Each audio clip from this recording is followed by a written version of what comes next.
Traditional financial planners will tell you that Bitcoin is more risky than stocks, but I believe that is completely false. Before we dive into why, let's address why they believe Bitcoin is more risky. The number one reason that traditional financial planners believe that Bitcoin is more risky than stocks is volatility. Bitcoin has had tremendous volatility over its history, experiencing up to 80 to 90% maximum drawdowns at some points. Is that risky? Yes, it can be, but only if you have a short time horizon. But volatility shouldn't always be viewed as bad. If you zoom out on Bitcoin, that downside volatility is paired with wild upside volatility as well that has allowed it to be the best performing asset class over the last decade. And that's what gives it the potential to be the best performing asset class over the next decade as well. Number two is lack of history. Bitcoin was officially released in 2009, so it has only existed for 16 years. Most financial planners dismiss Bitcoin because it does not have 100 plus years of data like stocks or bonds may have, but would be comfortable with their clients investing in companies that have been around for a similar amount of time, like Chipotle in 2006, Visa in 2008, Tesla in 2010, Facebook in 2012. These are the IPO dates, to be fair, not when these companies actually started, but the principle remains the same of these financial planners would probably be okay if their clients had a sizable concentrated position in one of these companies where we only have investment data for the same amount of time as Bitcoin. And if we compare Bitcoin's total trading hours to the stock market total trading hours, Bitcoin has been trading for the same amount of time as the stock market since 1964.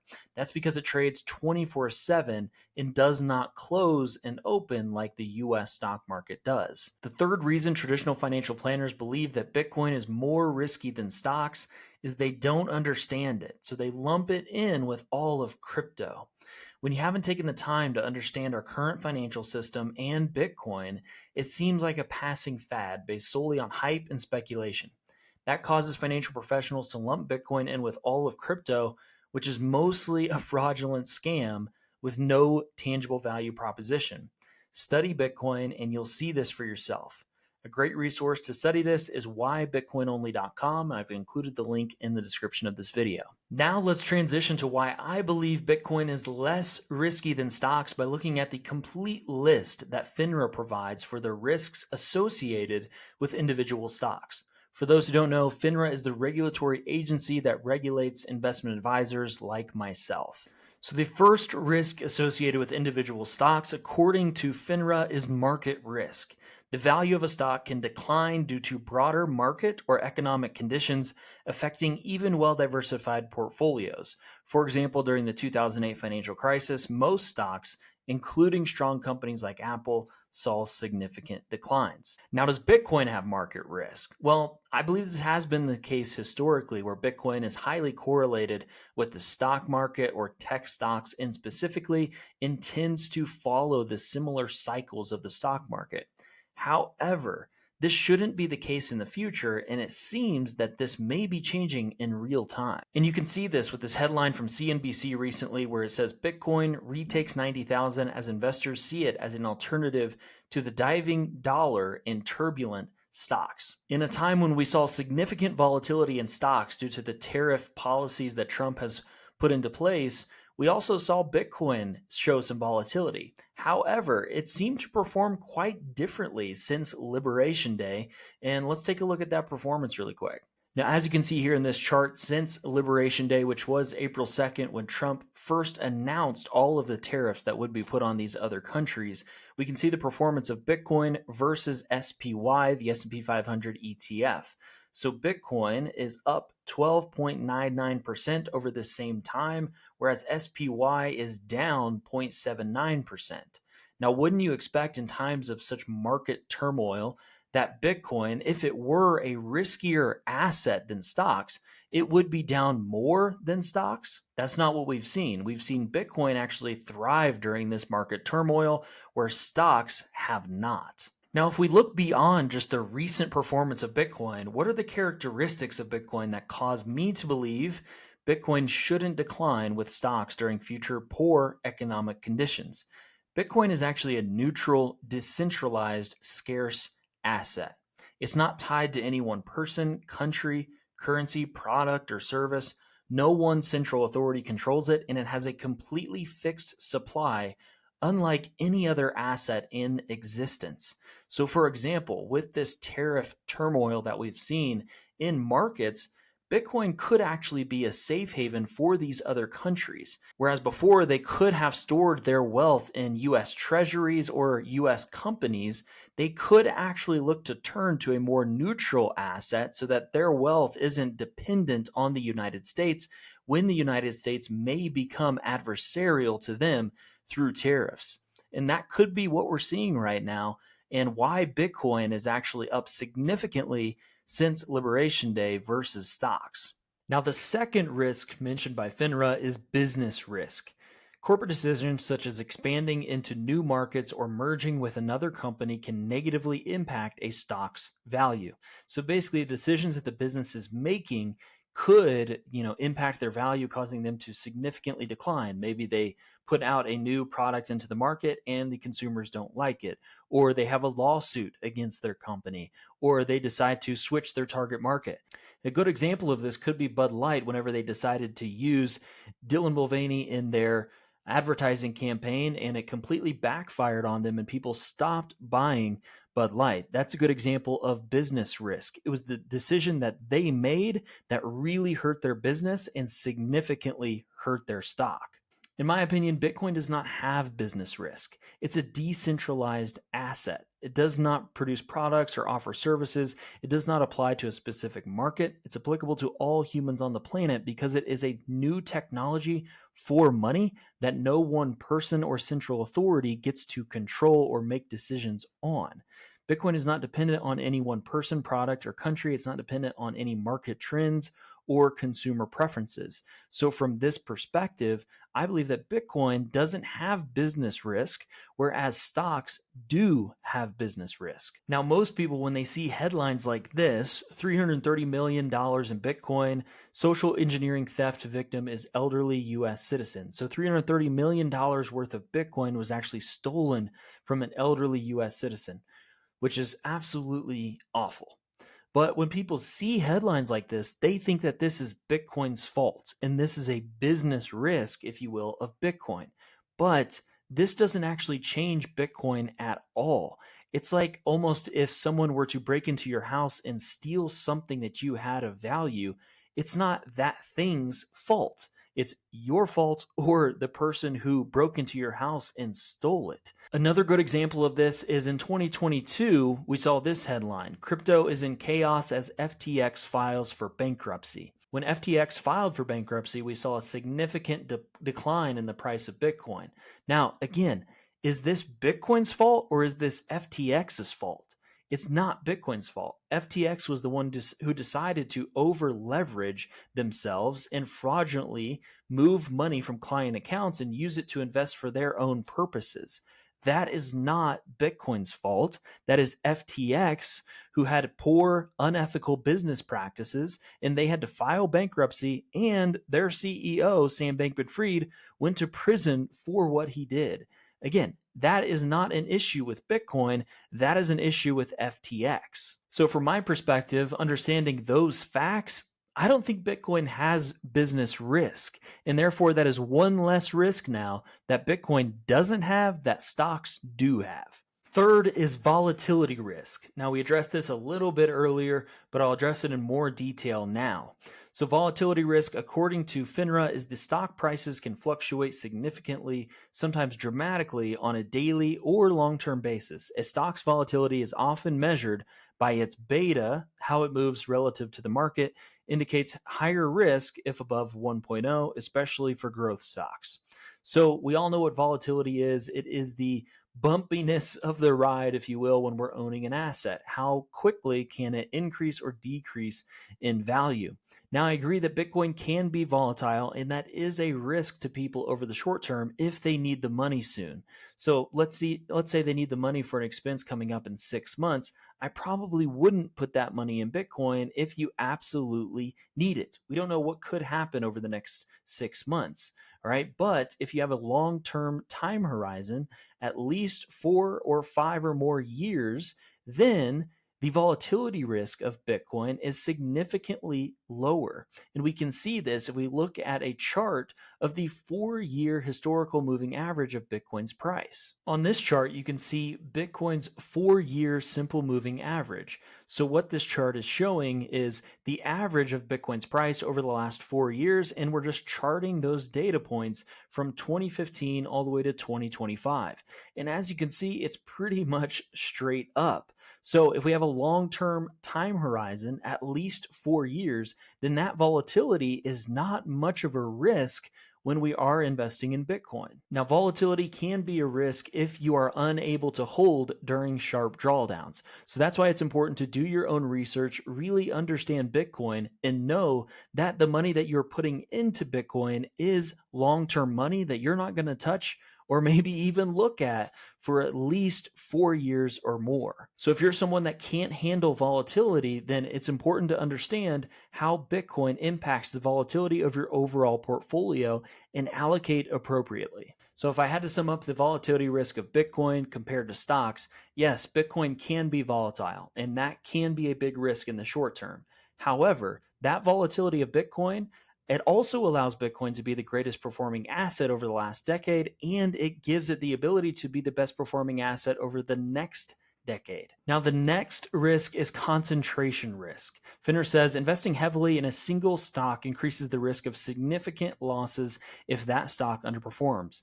Finner emphasizes diversification to mitigate this, noting that over-concentration in one stock, especially an employer stock, can be particularly risky. Now, with Bitcoin, I believe that the concentration risk of having all of your wealth in one stock versus having all of your wealth in one Bitcoin, it's actually less risky to have all of your wealth in Bitcoin versus stocks. Now, why is that the case? Well, this video, I believe, is proof of why that's the case because of all the risks that I've already mentioned and all the others that I will continue to go over later in this video. Next is liquidity risk. Finner says that some stocks, particularly low-priced or micro-cap stocks, may be difficult to sell quickly or at a favorable price, limiting an investor's ability to access cash when needed. Now, how does the liquidity risk of a stock compare to that of Bitcoin?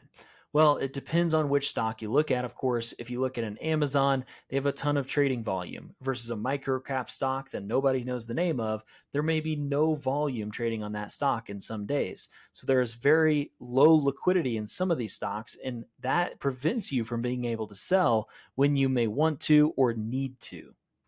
Now, if we look at Bitcoin, I believe that liquidity risk is not a risk. Bitcoin is actually the most liquid asset, trading 24/7, unlike anything else. For example, if you get a Trump announcement of a new tariff or something over the weekend, you're not going to be able to sell your stocks or maybe buy more stocks. You do not have a liquid asset outside of the stock market trading hours.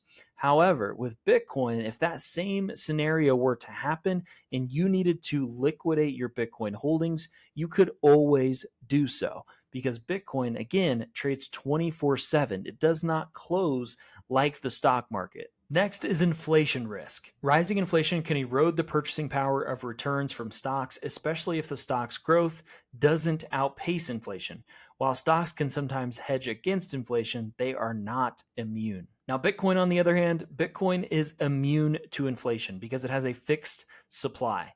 Inflation in other currencies actually benefits Bitcoin when we price them in those currencies. Also, inflation pressures companies to cut costs, reducing quality or earn less profits, which will tank the stock or increase prices, reducing demand. So inflation actually pressures companies to make changes to their business that could make it more unstable or cause the stock to significantly decline in value. Bitcoin is also the first asset to respond to monetary liquidity effectively, or immediately, I should say. CPI is a lagging measure, so it's not accurate to compare Bitcoin performance when CPI is high.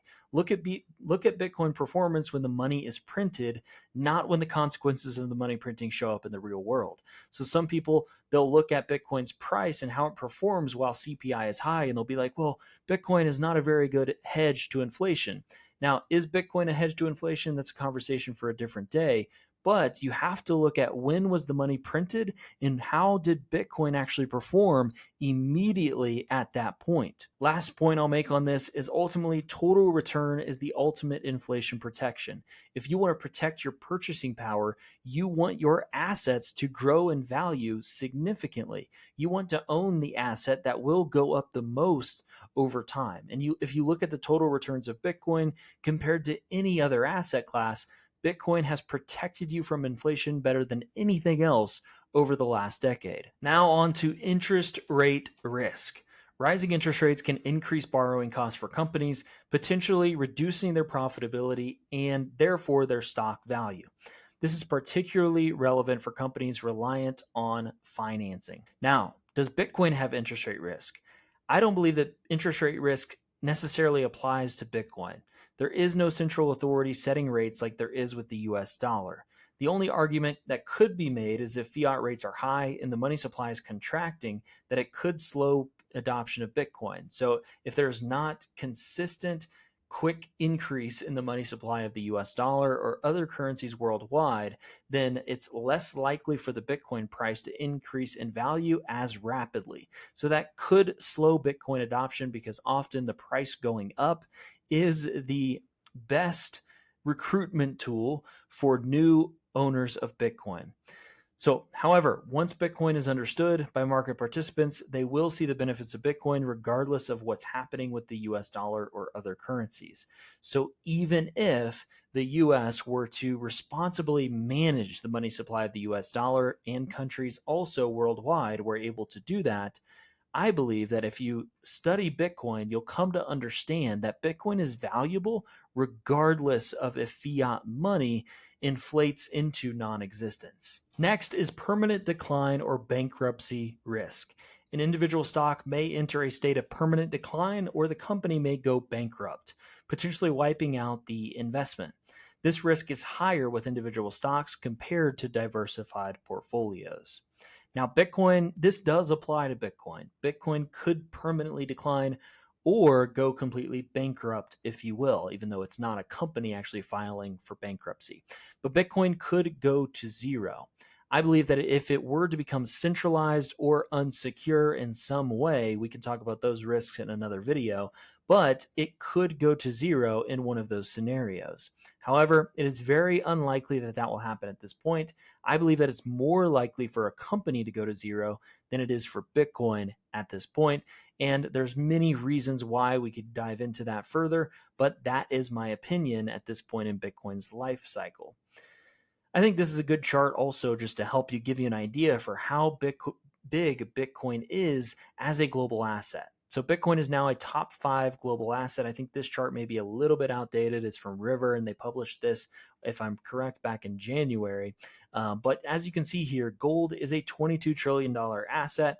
And then we have the largest companies in the world like Apple, Microsoft, Nvidia, and Bitcoin is right up there with those. So do you think Apple's going away anytime soon? Do you think Microsoft's going away anytime soon? Probably not. And Bitcoin is just as big as those companies.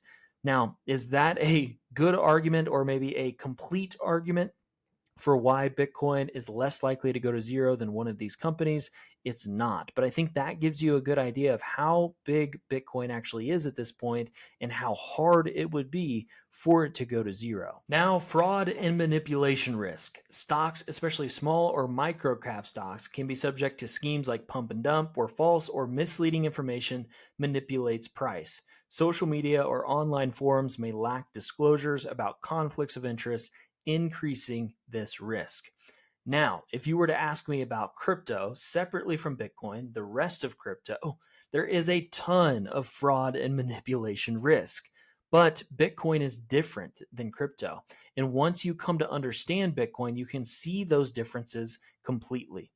Bitcoin, this risk does not apply to Bitcoin. It is a decentralized ledger that cannot be manipulated by a central authority, and it is incapable of lying because it is based on code, not human intervention.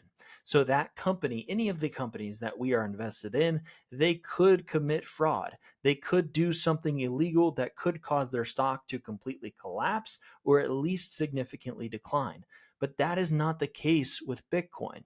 And the example I provided earlier of FTX collapsing because they were committing fraud and they had to file for bankruptcy, that is a great example of separating all of this stuff that happens in crypto at large from Bitcoin itself and what Bitcoin is. That stuff does not apply to Bitcoin. Bitcoin is not committing any fraud.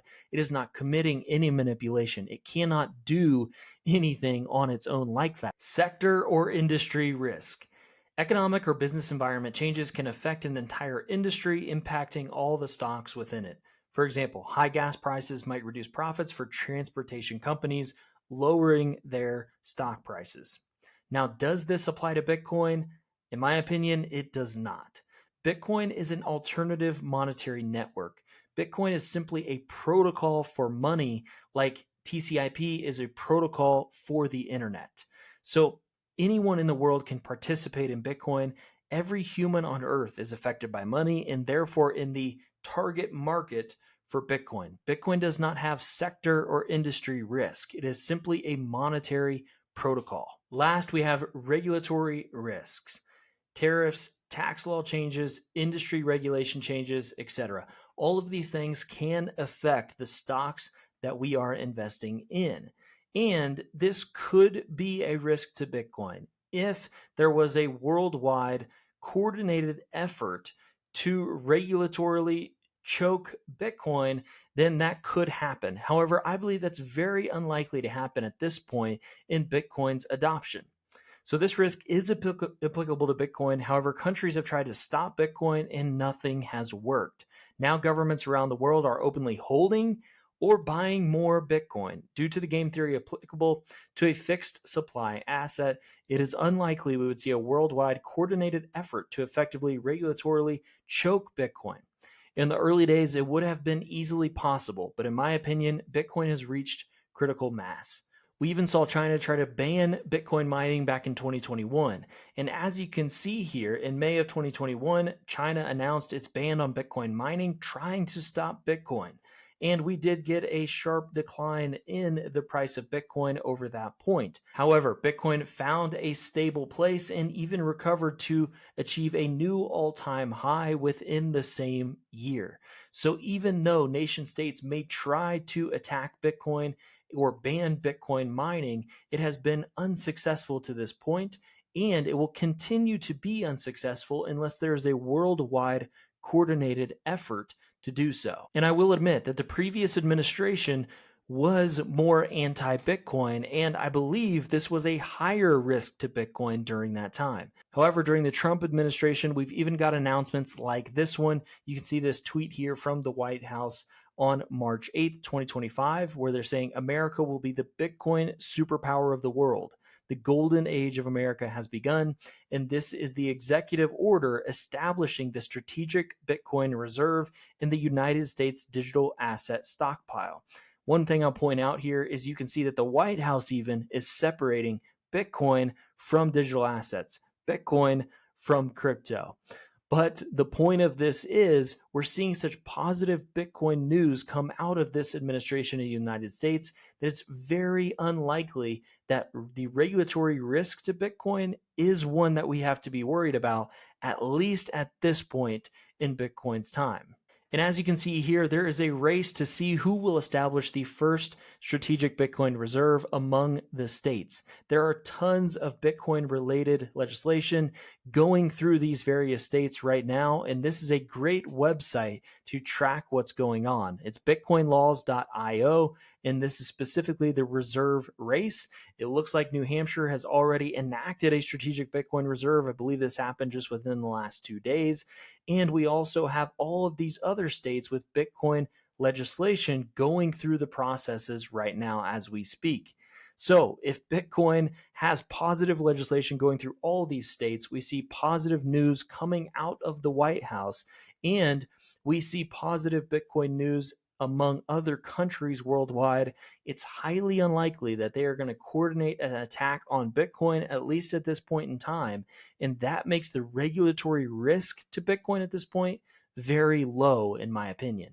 So as you can see, among the 11 risks that FINRA lays out for individual stocks, Bitcoin either doesn't have all of those risks or the risks are very low for Bitcoin compared to stocks. So that is why, in my opinion, I believe that Bitcoin is much less risky at this point in time than any individual stocks out there. I'm Mitch. I'm the founder of Strong Wealth, a financial planning firm for Bitcoiners. So if you're interested in adding Bitcoin into your financial plan, or maybe you already own Bitcoin and you just like to strengthen your plan around it, you can go to strongwealth.net and learn more about our services and schedule a free discovery call to see if we'd be a good fit to work together. Thank you for watching. And that is why I believe Bitcoin is less risky than individual stocks.